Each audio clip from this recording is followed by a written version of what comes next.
काल रात्रीच्या 2 चपात्या उरल्या होत्या. त्याचं काय करायचं म्हणून विचार करत असताना म्हटलं काहीतरी इंटरेस्टिंग बनवूया. सो घरामध्ये सुरण होतं, सुरणाचे रोल्स बनवूया म्हणून विचार आला आणि त्यानंतर मग सुरण काढले, त्याचे साल काढून घेतले, ते स्वच्छ धुवून पाण्यामध्ये बॉईल करायला ठेवले. पाण्यामध्ये थोडेसे मीठ घातले. असे केले नाही तर ते घशामध्ये कापते. त्यानंतर कांदा, कॅप्सिकम आणि टोमॅटो चिरून घेतले, स्लाईस करून घेतले. कांदा आणि शिमला मिरचीला थोडंसं मीठ, काळं मीठ लावून ठेवलं. त्यानंतर पुदिन्याची हिरवी चटणी बनवून घेतली.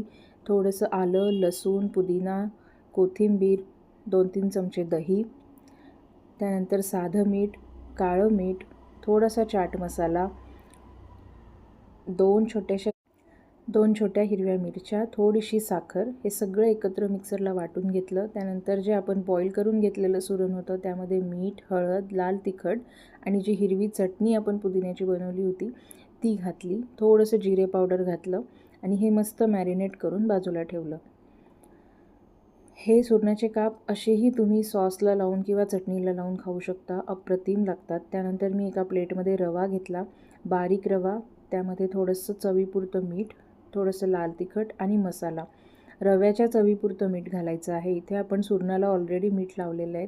त्यानंतर मी शॅलो फ्राय करायला एका पॅनमध्ये तेल घेतलं आणि हे सगळे सुरणाचे काप मस्त शॅलो फ्राय करून घेतले. आता मला हे काप रोलमध्ये घालायचे होते म्हणून मी हे उभे उभे चिरून मग त्याचे ते शॅलो फ्राय करून घेतले आहे.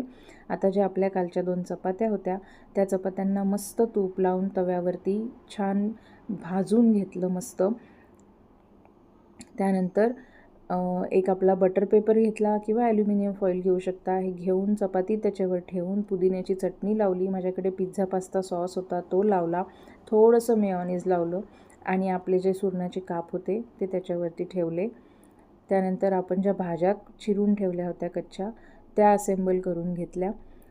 त्यानंतर वाटलं तर थोडंसं टोमॅटो केचप, थोडंसं चाट मसाला, अशा प्रकारे आपला मस्त यम्मी आणि हेल्दी असा रॅप तयार झाला.